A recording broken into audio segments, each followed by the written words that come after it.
안녕하세요. 오늘도 사연 살롱을 찾아주셔서 감사합니다. 저는 4년 전에 이혼하고 지금은 초등학교 다니는 딸 하나 키우며 열심히 살고 있는 돌싱맘입니다. 그리고 아주 오랫동안 꿈꾸던 예쁜 카페의 사장님이기도 한데요. 규모로 따지면 그리 넓은 곳은 아니지만 저에겐 더할 나위 없는 천국이라 늘 행복하게 지내고 있어요. 손님이 많으면 많은 대로, 손님이 없으면 없는 대로 매일이 힐링 그 자체예요. 이럴 줄 알았으면 하루라도 빨리 홀로 서게 할 용기를 내보는 건데 그때는 이혼이 뭐라고 속만 태우고 있었나.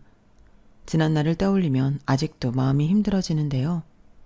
아무래도 이혼을 둘에서 다시 혼자가 되는 일이다 보니 더 많은 고민과 용기가 필요했던 것 같아요. 하지만 결국엔 처음 생각한 것이 정답에 가까웠는데 제 마음 한구석엔 그래도 남편이 예전에 자상하던 모습으로 돌아올 거라는 알량한 믿음이 있었나 봅니다. 그리고 이혼한 지금 지난 날들을 돌이켜보면 결혼하고 저한테 보여준 자상한 모습보다 자기 가족만 불쌍하게 생각하고 자기 가족만 챙기려고 하는 이기적인 모습이 진짜 본 모습이 아니었나 싶은데요. 저는 결혼하기 전, 아니 결혼하고 나서도 제 남편이 그런 효자인 줄은 꿈에도 몰랐거든요. 오히려 장남인데도 너무 자기 집에 신경을 쓰지 않아서 제가 뭐라고 한 적도 있었는데 저런 효자인 줄 알았으면 절대 그런 오지랖은 부리는 게 아니었는데 제가 뭔 짓을 했는지 모르겠어요. 그 인간하고 저는 연애할 때도 나름 죽이 잘 맞았고 주변 사람들한테도 진짜 둘은 천생연분인 것 같아. 둘이 진짜 너무 잘 어울려. 이런 말을 자주 들었는데요. 그래서 저는 결혼하면 무조건 재미나게 잘 살 거라고 생각했어요. 그러면서 시부모님에게도 대면하는 장남, 여자 잘 만나 살가운 아들 됐다며 칭찬받을 자신이 있었는데요. 사람 일은 마음처럼 되는 게 아니더군요. 뭐 제가 만든 건 아니지만 당신 빚 대신 갚아주는 든든한 효자 아들은 되었으니 그건 그거대로 시부모님은 좋았으려나요. 하지만 반대로 저는 그것 때문에 궁핍하고 힘든 시간을 어린 딸과 함께 보내야 했으니 제 이유는 어쩌면 정해져 있던 운명이었을지도 모르겠어요. 그것도 모르고 좋다고 남편과 연애를 하고 행복한 결혼을 꿈꿨다니 아무것도 모르고 행복하다고 생각한 과거의 제 자신이 안타깝기만 한데요. 저도 뭐 결혼하고 제가 이렇게 살 줄은 정말 몰랐죠.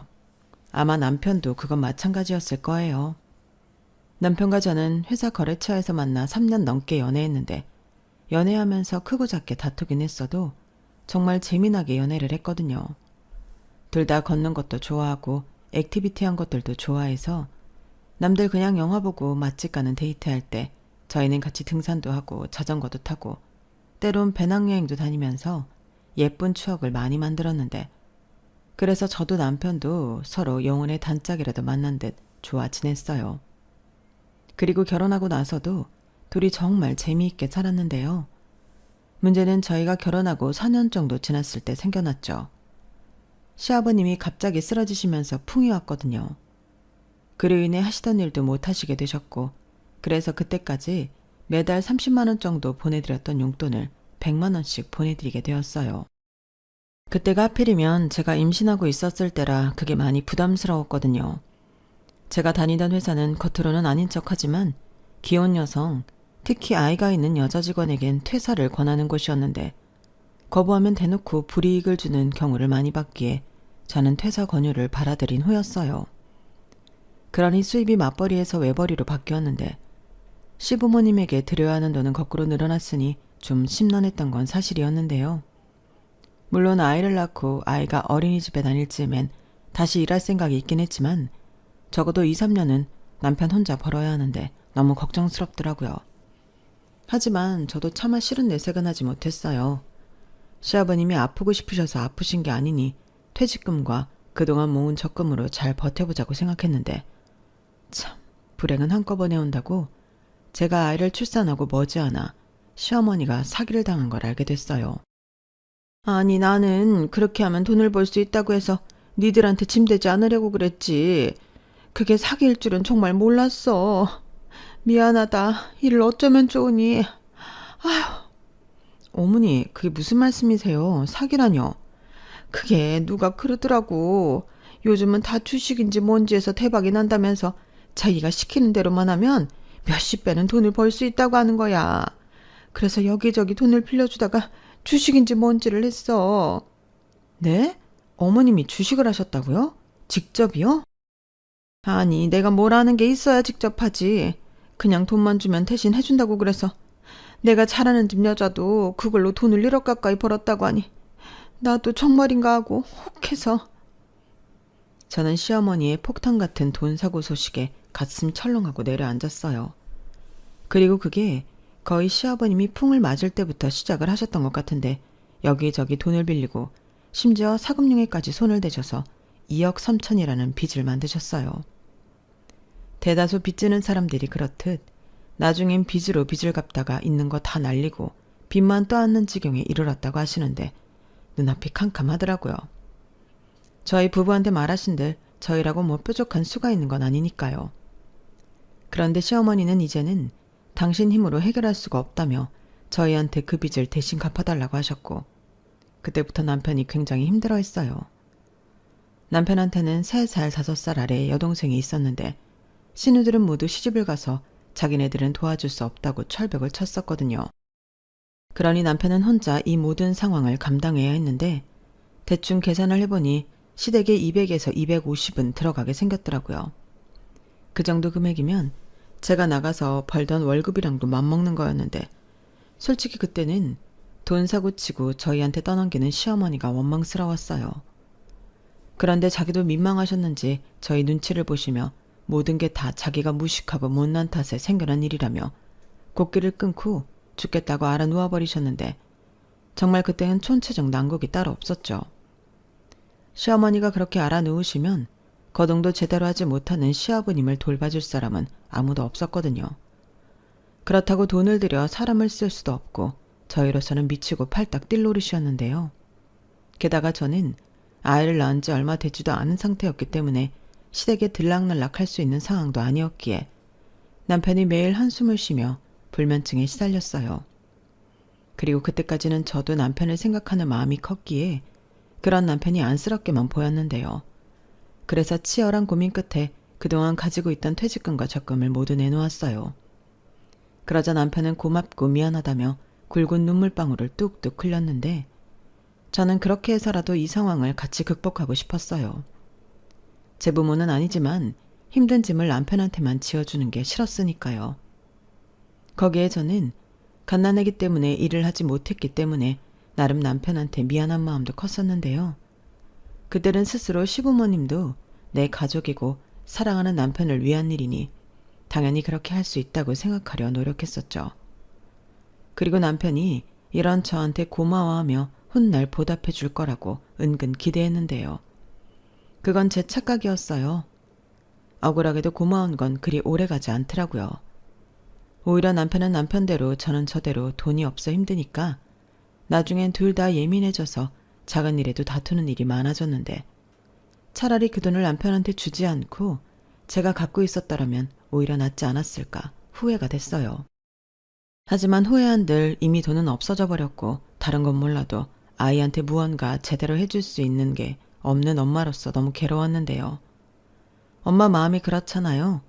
내 애한테는 뭐든 제일 좋은 걸 해주고 싶은데 제일 좋은 건 고사하고 제일 싼 것도 해줄 수 있는 형편이 못 되니 큰맘 먹고 한 일이 결국엔 후회로 돌아왔어요. 그리고 이런 제 속도 모르는 남편은 아무것도 모르면서 아이 키우는데 돈이 많이 들어가는 건 전부 부모 욕심 때문이라며 자기는 그런 사람들이 한심하다고 하는데 저는 저렇게 현실성 없고 무책임한 말을 하는 남편이 한심해 보였어요. 자기 부모 챙기는 일엔 그렇게 열과성을 다하면서 자기 자식 챙기는 일에는 저렇게 무관심할 수 있나. 나중엔 화가 나더라고요. 그래도 다행히 나라에서 주는 육아수당이 있어서 급한 건 그거대로 해결할 수 있었지만 그걸로 애를 온전히 키우는 건 역부족이었죠. 하지만 남편은 나중엔 그 육아수당도 아까워했는데요. 그 돈도 시부모님 들여서 조금이라도 더 빨리 빚을 갚고 싶다고 하더군요. 말도 안 되는 일이죠. 그래서 저는 절대 그럴 수 없다고 통장을 꽁꽁 숨겨버렸어요. 애기 앞으로 나오는 돈인데 그 돈까지 시부모님한테 들어가게 될 수는 없잖아요. 그리고 어떻게 자기 딸한테 나오는 수당까지 탐을 낼 수 있냐고. 남편이랑 정말 대판 싸웠는데 어찌나 서럽던지. 자상하고 저한테 잘했던 그 남자는 어디로 갔나 너무 힘들어서 매일 울었어요. 아마도 그때는 먹고 사는 일이 바빠 인지하지 못했지만 산후 우울증도 있었던 것 같았는데 남편은 자기 부모 도울 생각에 힘들어하는 자기 마누라는 보이지 않는 것 같았어요. 그러면서 세상에서 자기랑 자기 부모가 제일 불쌍하다고 생각하는지 집에 오면 저를 돕거나 아이 볼 생각도 하지 않고 술만 먹었는데요. 어느 여자가 그 꼬라지를 좋게 보나요? 그러니 저와 다투는 날은 점점 많아졌죠. 저도 잠도 거의 못 자고 제때 먹지도 못하고 있는 실정이라 예민하고 짜증이 극에 달아 있었거든요. 그래도 마음 한편에서는 그럼에도 불구하고 힘든 남편을 이해하려고 노력도 많이 했는데 지금 생각해보면 내가 왜 그런 쓸데없는 노력을 했을까? 후회가 밀려오네요. 저는 나름 힘들어도 남편과 잘 지내고 싶었어요. 그게 가정을 지키는 거라고 생각했거든요. 그런데 남편은 그런 제 속도 모르고 저더러 애만 본다고 자기랑 시댁이 무신경하다며 불만을 표시했는데 그때는 저도 너무 억울하고 화가 나더군요. 그래서 그럼 나더러 갓난 애기를 두고 뭘 어쩌라는 거냐며 미친 듯이 따졌죠. 그러자 남편은 그런 제 모습에 놀랐는지 잠시 주춤했고 답답하니까 더는 아무 말하지 말자며 입을 꾹 닫아버렸는데 어느 달부터는 저한테 말도 하지 않고 생활비도 주지 않더라고요. 처음엔 좀 늦어지는 건가 해서 기다렸는데 결국 저는 또 돈 때문에 폭발하고 말았어요. 여보, 이번 달도 생활비 안 들어왔는데 나더러 어떻게 살라는 거야? 생활비? 아, 그거? 일단 육아수당 들어오는 거 있잖아. 그걸로 좀 버텨봐. 내가 공과금이랑 보험은 밀리지 않게 하고 있으니 걱정하지 말고 그냥 우리 쓰는 것만 그걸로 해결하자. 뭐? 애기 앞으로 나오는 수당이 얼마나 된다고 그런 말을 해. 그걸로는 우리 세 식구 못 살아. 왜 못 살아?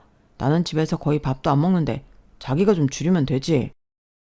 이 이상 줄일 게 뭐가 있어. 아니, 애는 뭐 거저 키워? 육아수당이 왜 나오는 건데. 분유랑 기저귀 사면 끝이야. 무슨 그걸로 끝이야. 그리고 나도 진작부터 얘기하고 싶었는데 돈이 아까워서가 아니라 왜 애기한테 분유 먹여? 원래 모유가 더 좋은 거 아니야? 그리고 기저귀도 그래. 일회용 기저귀가 편하긴 하겠지만 그거 피부에 안 좋은 거잖아. 게다가 환경에도 안 좋은 거고. 그냥 옛날 스타일로 청기저귀 써. 그럼 분유랑 기저귀 해결되네. 지금 뭐라는 거니? 그럼 그 기저귀는 누가 빨아? 자기가 퇴근하고 밤마다 애기 똥기저귀 삶아서 빨아줄 거야? 그리고 나 모유 먹이고 싶어. 근데 거의 안 나와서 분유 먹이는 거야. 내가 왜 모유가 잘 안 나오는 줄 알아? 엄마가 잘 먹어야 모유도 잘 나오는 건데 자기가 뭐 그런 거엔 신경이 났어? 에이, 그건 아니지. 지금 애기 낳고 몇 킬로가 쪘는데 그런 말을 해. 누가 들으면 내가 자기 쫄쫄 굶기는 줄 알겠다. 전에 TV에서 봤는데 애기한테 모유 먹이는 게 다이어트에도 좋대. 그리고 애기 낮잠 잘 때 그때 기저귀 빨면 되지. 자기가 좀 부지런하면 될 일을 왜 자꾸 돈으로 해결하려고 들어. 자기 집에서 놀잖아. 저는 남편의 말에 이성의 끈이 끊어졌어요. 제가 집에서 놀다니. 여태 그렇게 생각했냐고 그날은 정말 미친 사람처럼 난리를 쳤네요. 그러자 남편은 저한테 애기 낳고 이상해졌다고 하면서 자기 힘드니까 건드리지 말라고 도리어 집을 나가버렸는데 원래 남편이 화가 나면 집을 나가는 버릇이 있었거든요. 그리고 하루가 지나면 언제 그랬냐는 듯 아무렇지 않게 집에 돌아오곤 했는데 어디에 가는지 궁금해 물어보니 찜질방이나 PC방에 간다고 하는데 무슨 사춘기 애도 아니고 저런 걸 남편이라고 믿고 사는 제가 한심하게 느껴졌어요. 그래서 남편한테 기대하기보다 저 스스로 살궁리를 하는 게 빠를 것 같다는 생각을 하게 되었고 우선 급한 대로 집에서 부업 같은 걸 하면서 푼돈이라도 벌려고 했는데요. 지금도 그때를 생각하면 눈물이 날 지경이에요. 혼자 애보랴 부업하랴 애기가 예민해서 밤새 잠도 제대로 자지 못하고 고생하는 날이 대부분이었는데 이런 제가 고생하는 건 전혀 보려고 하지 않는 남편을 보니 점점 정이 떨어졌어요. 남편이 미우면 밥 먹는 꼬라지도 보기 싫다고 하던데 그 말이 딱 맞더라고요. 그리고 그 뒤부터는 남편이 그렇게 믿기만 보였는데요. 아니 이렇게 육아에 나 몰라라 할 거면 저더러 아이는 갖지 말자고 했어야 하는 거 아닌가요? 남자들이 다 그런 건 아니겠지만 남편은 애는 혼자서 알아서 크는 줄 아는 이상한 사람이었어요. 왜 어르신들이 그러시잖아요. 애는 지 밥그릇을 가지고 태어난다고. 정말 현실성이라고는 1도 없는 말인데 남편은 그 말을 믿는 사람이더라고요. 그러니 저와 계속 부딪힐 수밖에 없었고 저는 점점 벼랑 끝에 몰린 사람처럼 힘들어졌는데 그럴 때마다 그나마 위안이 되었던 건 인스턴트 음식이었어요. 가장 빨리 맛있게 먹을 수 있는 게 그런 것들이다 보니 그걸로 끼니와 간식을 해결하게 되었죠. 그래서 그런가 영양가는 없는데 살은 계속 쪘고 제가 살이 찌니 남편은 저를 한심하게 봤는데 거기에 한술 더 떠서 시어머니도 저를 보며 뭐라고 하셨죠. 너도 참 팔자가 편에 빠졌구나. 아니 집에서 해본다고 얼마나 퍼져 있으면 몸이 그 모양이야. 너도 눈이 있으면 네 몸뚱이 좀 봐라. 너 그러다고 굴러다니겠다? 아니 살이 그렇게 쪄서 어쩌려고 그래. 그러다 내 아들 바람나면 내 아들 잘못이라고 할 수 있니? 아휴 팔자가 좋으니 저렇게 살이 찌는 거지. 날 좀 봐라. 맨날 네 시아버지 병거나 한다고 고생만 해서 몸이 빼빼 말랐잖아. 그럼 너도 양심이 있으면 네가 시아버지 병수발이라도 들겠다고 해야 하는 거 아니냐? 너만 이렇게 팔자가 늘어지면 되겠니? 애 핑계 댈 것 없어. 나는 네 남편이랑 네 신우 키우면서 시부모 두 양반 다 모시고 살림까지 다 했어. 아유 내 팔자야. 며느리도 있는데 내가 왜 이런 고생을 하고 살아야 하니? 아유 차라리 죽는 게 낫지. 저는요 저 말을 듣는데 너무 어이가 없어서 웃음이 나왔어요. 사람이 너무 화가 나면 웃음이 난다는 걸 그때 처음 알았죠. 그리고 저는 양심이 있으면 좀 찔리라고 아무 말도 하지 않고 시어머니를 빤히 쳐다봤는데요. 분명 시어머니가 그러셨거든요. 당신이 돈 사고치고 그걸 저희 부부가 대신 해결하게 되자 저한테 나오지도 않는 눈물까지 쥐어짜시며 미안하다고. 자기가 다른 건 못해줘도 시아버지 병수말은 들지 않게 해주겠다고요. 물론 그 말을 믿고 나 몰라라 할 생각은 아니었지만 상황이 상황인지라 저도 거기까지는 신경을 쓸 수 없었어요. 그런데 그걸 가지고 이렇게 뒤통수를 맞을 줄이야. 전혀 상상도 하지 못한 일이었는데 제가 뭐라 대들지 않고 어이없다는 눈으로 빤히 쳐다만 보고 있으니 자기도 나중에 민망한지 헛기침만 하시고 자리를 비키셨어요. 제가 거기다 대고 당신 빚 갚을 때 하신 말 있지 않냐고 따지면 자기도 할 말이 없었겠죠. 하지만 저는 시어머니가 평소 제가 시아버님 돌보는 일을 돕지 않아 불만이라는 걸 알게 되었고 이 집안 식구들은 전부 저한테 바라기만 할 뿐 도움이 되지 않는다는 걸 알게 되어 더 뼈저리게 느껴졌는데요. 그때부터 진지하게 이혼에 대한 고민을 했어요. 하지만 직업도 없고 아직 둘도 안 된 아기가 있다 보니 제가 이혼을 결심하는 건 그렇게 쉬운 일은 아니었는데 그렇다고 저희 친정이 여유가 넘치는 것도 아니었거든요. 그렇게 어영부영 머리 터지게 고민만 하다 아이의 첫돌이 되었어요. 아이의 첫 생일인데 돈이 없으니 제대로 된 돌잔치도 못하는 상황이었죠. 그리고 남편은 그런 것도 사치라며 그냥 미역국이나 끓이고 케이크에 추 하나 꽂아서 불면 되지 않냐고 했는데요. 제가 너무 속상해 친정엄마한테 말하니 친정엄마가 무슨 그런 거지 같은 말이 다 있냐며 돌상을 집에서 차려주셨어요. 그리고 저희 친정아빠가 돈 300만 원을 주시며 필요할 때 쓰라고 하셨는데 남편 눈이 번쩍 하더군요. 그래서 제가 잽싸게 그 돈을 가방에 숨겼는데 나중에 집에 올 때 남편이 기분 나빴다며 불만을 이야기했어요. 자기가 무슨 그 돈을 탐내는 사람처럼 그렇게 숨기냐고 장인 장모님한테 자기를 뭐라고 생각하시겠냐고 따지는데 제가 말했죠. 서운해도 어쩔 수 없다고요. 내가 오죽하면 그래? 나 자기한테 생활비 언제 받았는지 기억도 안 나. 그리고 우리 엄마 아빠 아니었음 우리 딸 돌상도 못 차려주고 넘어갈 판이었는데 내가 안 그러게 생겼어? 그래. 내가 아주 못난 남편에 죽일 놈이다. 됐냐? 내가 중간에서 얼마나 힘든지도 모르면서. 자기는 뭐 내가 힘든 거 신경이나 써? 각자 힘든 건 각자 알아서 해. 너 진짜 말 기분 나쁘게 한다. 각자? 우리가 각자야? 그리고 당신이 돈 생겨서 하는 말이 아닌데 나 이번에 카드값이 진짜 많이 나왔어. 아버지 모시고 병원 검사를 좀 했는데 그게 많이 비쌌거든.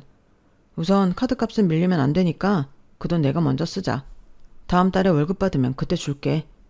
훅 키고 있어. 됐어. 시댁에 매달 드리는 돈 빼면 얼마나 남는다고 그 말을 믿어? 그리고 그럴 돈 있으면 생활비부터 줘야 하는 거 아니야? 저는 아이 첫 생일이라는 것도 있고 마치 불붙은 나무처럼 그렇게 차에서 남편과 대판 싸웠어요. 그리고 그 돈은 주지 않았는데요. 그러자 남편이 이게 무슨 가족이고 부부냐며 서운하다고 입이 대빨 나왔어요. 하지만 이미 퇴직금을 홀랑 주고 후회를 했던 저였기에 그 돈만큼은 주고 싶지 않았는데요. 그리고 이젠 더는 남편만 믿고 살 수 없기에 조금 이르긴 했지만 아이를 가정 어린이집에 맡기고 일을 하려 구직 활동을 했어요. 아이만 생각하면 그러고 싶지 않았지만 어쩔 수가 없더라고요. 그리고 제대로 직장을 잡으면 이혼할 생각도 있었는데 우선 친정에서 준 300만 원이 있으니 그것으로 근근히 버티며 적은 벌이라도 안정적인 직장을 잡으려 발로 뛰어다녔어요. 그러다 예전 일하던 회사에서 친하게 지내던 언니한테서 사무실 하나를 소개받았고 언니는 저보다 먼저 아이 때문에 퇴사를 했던 사람으로 제가 상황을 더 잘 이해하고 있어서 도움을 받기가 좋았어요. 언니는 제 상황을 듣고 마치 자기 일처럼 안타까워했는데 그 언니도 이혼을 한 터라 제 상황을 모른 척 하지 못하는 것 같더라고요. 제 입장에서는 너무 고마운 일이었죠. 그래서 구직 활동한 지 4개월 만에 직장을 다니게 되었고 저는 언니의 조언을 바탕으로 이혼을 본격적으로 준비했는데 그러면서 남편은 말은 하지 않았지만 많이 힘들어했어요. 나중에 알고 보니 자기도 맨날 마이너스에 시달리는 게 힘들어 주식과 코인 같은 것에 눈을 돌렸던 것 같은데 거기서 좀 재미를 보다 한 방울 꿈꾸며 있는 걸 모두 거기에 걸어놓은 모양이었어요. 그러면서 지도 자존심이 있으니 저한테는 아무 말도 못하는 거였는데 저한테 이미 생활비도 주고 있지 않으니 더 말하지 못했겠죠. 그러다 제가 취직을 하고 소득이 생기니 살금살금 눈치를 보기 시작했는데 저는 그게 돈 달라는 신호인지를 뻔히 알면서도 모른 척했어요. 당연하죠. 어차피 갈라설 사이인데 제가 그런 놈한테 제 피 같은 돈을 줄 리가 없잖아요. 그러다 시댁에 돈이 입금되지 않았는지 시어머니가 방방 뛰며 전화를 거셨는데요. 처음에 대신 빚 갚게 해서 미안하다는 사람은 오간데 없고 빚쟁이 빚독촉하듯 왜 돈이 여적 입금이 안 됐냐? 혹시 까먹었냐? 까먹을 게 따로 있지. 그 돈 없으면 나랑 평균 아버지 죽는 거 모르냐? 당장 지금 돈 보내라! 하시며 저한테 화를 내셨어요. 돈은 제가 입금하는 게 아니고 남편이 하는 건데 그걸 모르시는 건지 저한테 필요 이상으로 화를 내시며 막 뭐라고 하시더라고요. 그래서 돈은 원래 제가 입금하지 않는다고 저한테 이러지 마시고 아들한테 전화하시라고 그렇게 말하고 전화를 끊어버렸는데 시어머니라는 사람도 저 모양이니 저야말로 하루라도 빨리 이혼하고 싶은 마음밖에 없었어요. 그래서 친정에도 상황을 얘기하고 저는 회사 입사 3개월쯤 변호사 찾아가 이혼 상담을 받았어요. 아무래도 상황 돌아가는 걸 보니 남편이 합의 이혼을 하지 않을 것 같았거든요. 그리고 필요한 서류를 몰래 준비하기 시작했는데 그때 시어머니 생신이 다가왔어요. 애기 돌도 못 챙긴다는 사람이 돈도 없으면서 그래도 자기 엄마 생일 외식은 해야 하지 않겠냐고 가자고 하는데 진짜 너무 꼴보기 싫은 거 있죠. 그래서 저까지 가면 돈 많이 나오니 그냥 혼자 가서 사드리라고 했는데 그럼 남들이 뭐라고 생각하겠냐고 며느리랑 손녀가 같이 가야 한다고 고집을 부렸어요. 아니 돈돈돈 거릴 때는 언제고 빤히 없는 거 아는데 남들 시선을 왜 신경 쓰는지 저는 끝까지 싫다고 했는데요. 시어머니가 기대에 잔뜩 차서 저희 집으로 오셨어요. 같이 가는 걸로 알고 있다며 신이 나서 한껏 꾸미고 오셨더라고요. 그리고는 제 딸을 안고 오구 우리 손녀 할미 보고 싶었어요 하며 나가시는데 어찌나 황당한지 어쩔 수 없이 저도 따라 나서게 되었죠. 그리고 이 인간이 길을 쓰고 저를 데려가려고 했던 목적이 있었는데 예약은 지가 하고 돈은 저더러 내라고 했어요. 내가 말이지 카드가 다 막혔어. 이번만 자기가 내. 뭐? 설마 돈 낼 사람 없어서 나 데리고 온 거야? 아니 우리끼리 뭘 그렇게 야박하게 그러냐? 내가 없으면 자기가 낼 수도 있고 자기가 없으면 내가 낼 수도 있지. 자기가 언제 냈는데 갖고 있는 거 안 뺐으면 다행이지. 야 진짜 우리 엄마 생일에 꼭 그렇게 시비를 걸어야겠냐? 저는 남편의 말에 어이가 없었어요. 우리 딸 첫 돌 때 그렇게 저한테 시비를 걸던 사람이 저런 말을 하니 진짜 이젠 없는 정도 떨어질 판이더라고요. 그래서 이거나 먹고 떨어지라는 심정으로 대신 계산을 했는데 시어머님이 그걸 보시고는 저한테 이렇게 말씀하셨어요. 어머나, 우리 며느리가 계산한 거야? 이래서 여자도 돈을 벌어야 하는 거야. 우리 며느리 멋지다. 이젠 여자도 돈을 벌어야 하는 세상이지. 그래야 공평하고 평등하다고 할 수 있는 거 아니겠어? 나는 네가 우리 아들한테 큰 소리치고 살아도 된다고 생각한다. 너도 똑같이 일하는데 그래야지. 집안일도 막 시키고 그래. 시어머니는 제가 계산을 하자 신이 나서 막 떠드셨어요. 그리고 자기는 요즘 시어머니 아니라며 그렇게 며느리 위하는 척을 하셨는데요.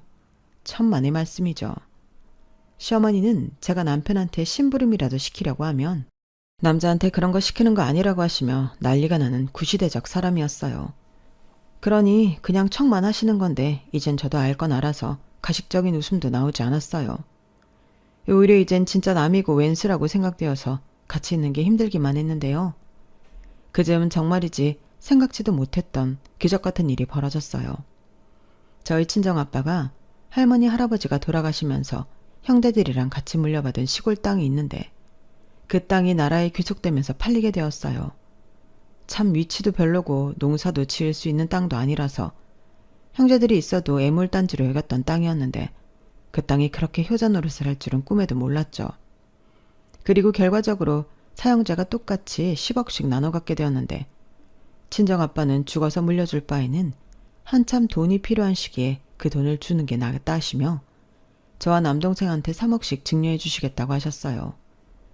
필요한 세금도 당신이 모두 내신다며 동생한테는 현금 3억을, 저한테는 3억 상당의 건물을 사서 주시겠다고 하셨는데 명의는 저와 친정아빠 공동으로 하자고 하시더군요. 그러면서 이런 말을 덧붙이셨어요. 어차피 돈으로 주면 그 인간들이 벌떼처럼 널 괴롭힐 게 분명하고 네 이름으로 건물 주면 당장 그거라도 팔아서 현금화하자고 할 것이니 우선은 이렇게 하자. 그래야 팔자는 소리를 못하지.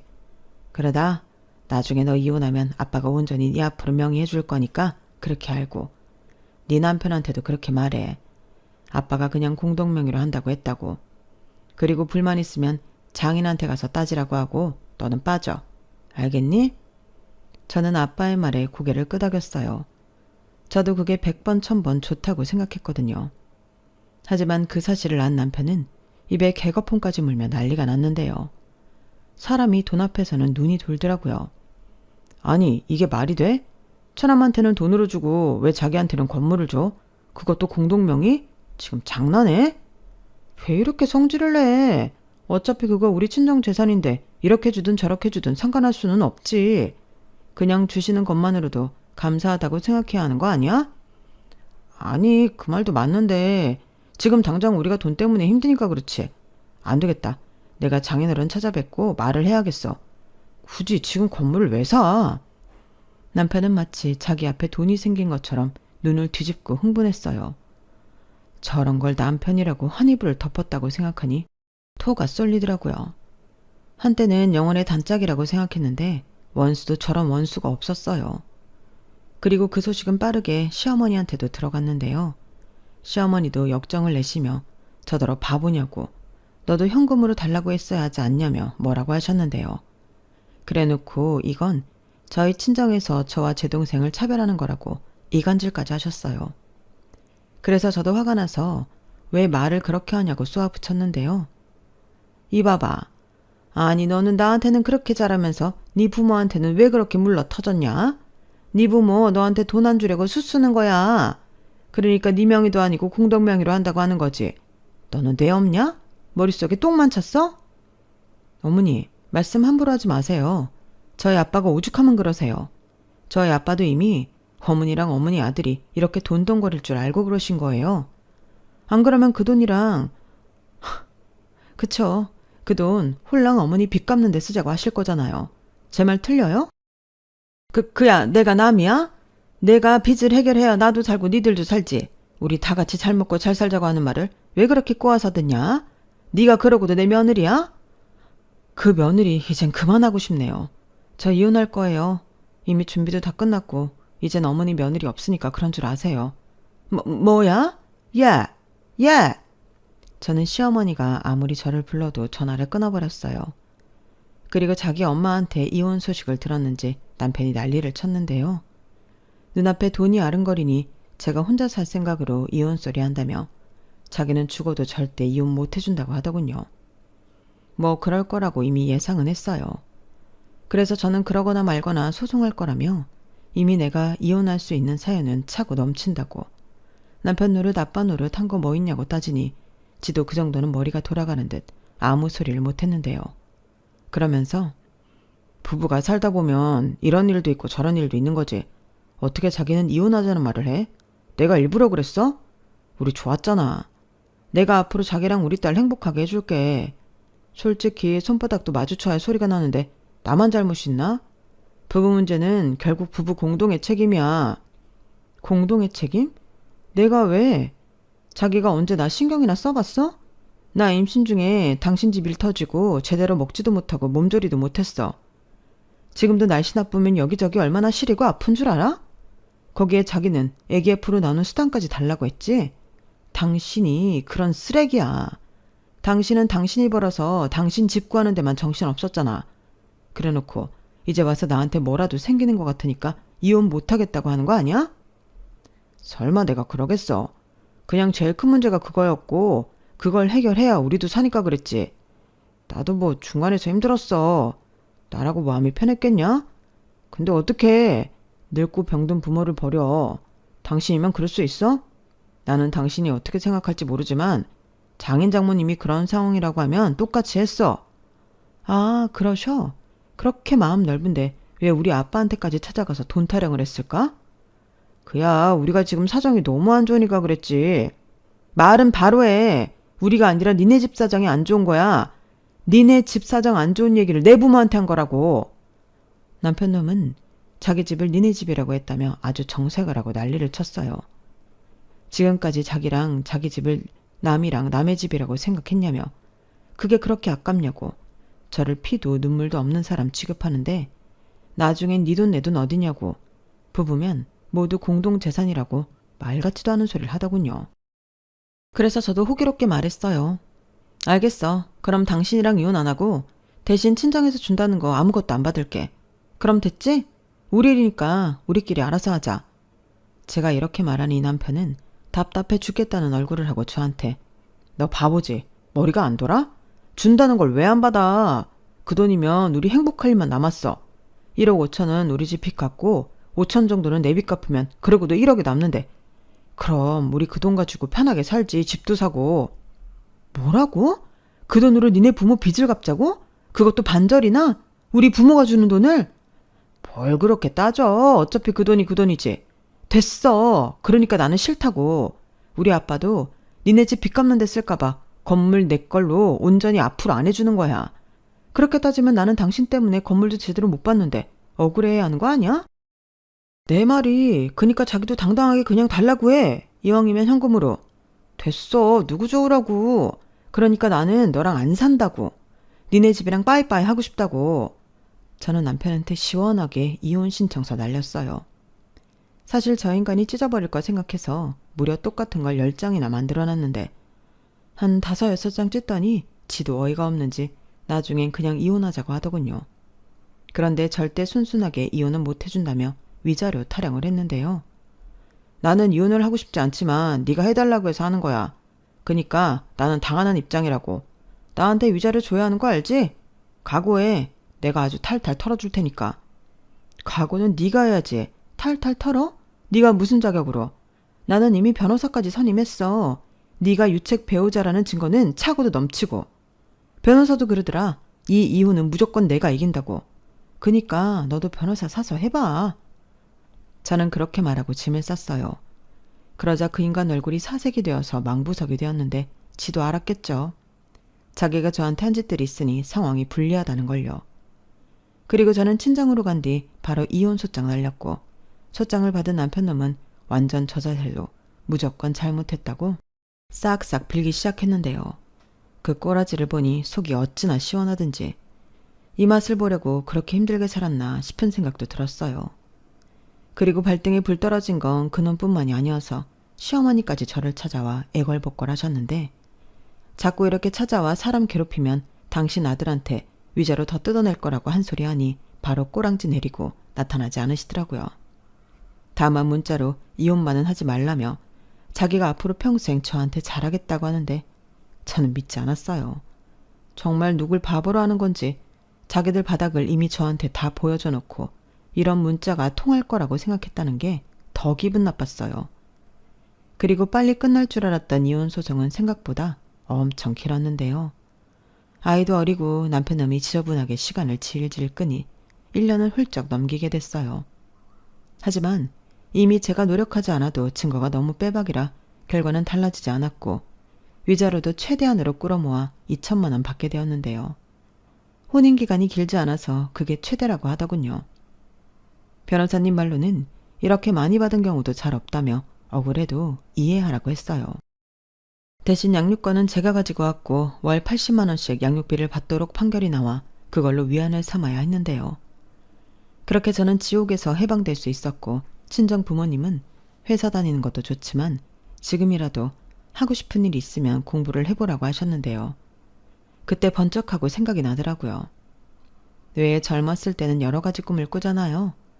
활동적인 걸 좋아하는 저였지만 저 역시 여자라 예쁘게 잘 차려진 카페를 보면 그게 참 좋았는데 그때 처음으로 카페 사장이 되고 싶다는 생각을 했어요. 제 취향껏 꾸민 예쁜 카페에서 일도 하고 저만의 시간도 갖는 그런 상상을 하니 그것만으로도 너무 행복하더라고요. 그래서 저는 바로 퇴사를 하지 않고 일과 공부를 병행했는데요. 사실 저희 아빠가 땅을 판 뒤로 여유가 생겨서 회사를 그만둬도 생활비를 지원해 주겠다고 하셨지만 저는 제 자신이 나태해질까봐 그러고 싶지 않았어요. 그리고 일하는 틈틈이 카페 창업할 생각을 하며 찾아보고 공부하는 것도 너무 쏠쏠한 재미였는데 그렇게 바리스타 자격증 따고 여러 인테리어 사진과 공부를 하니 매일매일이 너무 꿈만 같은 거 있죠. 그렇게 저는 조금씩 하지만 분명하게 제 미래를 설계해 나갔어요. 가게는 저희 아빠가 이젠 온전히 제 앞으로 해주신 건물 1층에 내기로 했는데 생각보다 너무 예쁜 공간이 나와서 깜짝 놀랐죠. 딸애도 와 여기 진짜 예뻐. 여기 이제 엄마 거야. 라고 하는데 눈물이 났어요. 아니 이런 날이 저한테 올 거라는 걸 누가 알았겠냐고요. 그리고 이젠 저한테 일어난 모든 일들이 하나하나 다 감사하게 느껴졌는데 이렇게 고마운 마음으로 살다 보니 제가 사는 세상은 온통 고마움으로 가득 차더군요. 예전에 그 인간하고 살 때는 온 세상이 다 차갑고 냉정한 지옥처럼 보였는데 이렇듯 사람 마음이 제일 중요하다는 걸 그때 깨달았어요. 그리고 앞으로 어떤 어려움이 있어도 마음만은 늘 다잡고 살자고 다짐했는데요. 저는 친정 부모님과 같은 건물에서 옆집 이웃으로 살게 되었죠. 그리고 아쉽지만 퇴사를 하고 본격적으로 카페 창업을 시작했는데 앞에서 말했지만 매일매일이 행복 그 자체였어요. 천국이 있다면 여기라고 생각할 정도로 너무 행복했죠. 그러다 아이가 초등학교에 입학했고 다른 집처럼 아빠가 없어서 애가 혹여 주눅이라도 들어 걱정이 많았어요. 근데 누굴 닮은 건지 씩씩해도 이렇게 씩씩할 수가 없었어요. 발표도 잘하고 친구들이랑도 잘 지내 담임선생님이 너무 예뻐해 주시더라고요. 사실 이혼하고 카페 차린다고 별로 신경을 못 써준 것 같은데 저희 딸은 제가 한 노력보다 훨씬 더 잘 커졌어요. 그 점에는 친정 부모님의 도움도 컸는데요. 저희 딸이 하는 짓이 예쁘다고 저희 엄마가 얼마나 물고 빨고 예뻐했는지 모릅니다. 지금도 너무 그래서 제가 다 질투가 날 정도예요. 아니 엄마 딸이냐고요. 심지어 어디 여행이라도 가게 되면 자긴 저희 딸 없이는 못 간다며 데리고 가신 적도 여러 번인데 이래서 내리사랑이라고 하는가 봅니다. 사실 저나 대동생은 이렇게까지 무한정 사랑을 받아본 적이 없거든요. 물론 경제적으로 여유가 찾아온 점도 큰 역할을 하는 거겠지만 이러니 저는 정말 편하게 싱글 라이프를 즐길 수 있었어요. 카페 쉬는 날이면 가까운 데라도 나가서 걷고 뛰고 바람도 쏘이고 오는데 한 번은 너무 행복해서 눈물이 나오더라고요. 아, 나는 원래 이런 걸 좋아하는 사람이었지? 하며 제 자신에게 미안해졌는데 앞으로는 제 자신도 잘 돌보며 제가 좋아하는 걸 마음껏 하며 살아갈 생각입니다. 남편과 딸애는 한 달에 2번 격주로 만나요. 양육비라도 꼬박꼬박 들어오지 않으면 그걸로 애 얼굴도 안 보여주고 싶은데 그 인간이 시간이 이렇게 많이 지났음에도 어떤 희망을 놓지 않았는지 다른 건 몰라도 양육비는 칼처럼 넣더라고요. 생활비도 안 주던 놈이 양육비라고 매달 보내는 거 보면 이걸 좋아해야 할지 싫어해야 할지 아마도 인간은 저랑 어떻게 다시 잘해볼 수 있다고도 생각하는 것 같아요. 말도 안 되는 일이죠. 제가 자기랑 이혼하려고 얼마나 많은 시간과 돈을 썼는데요. 그런 의미에서라도 하루빨리 더 좋은 인연을 만나고 싶은데 이것도 겁이 생겨서 쉽지가 않네요. 전 남편도 처음엔 엄청 좋은 사람이라며 좋아했잖아요.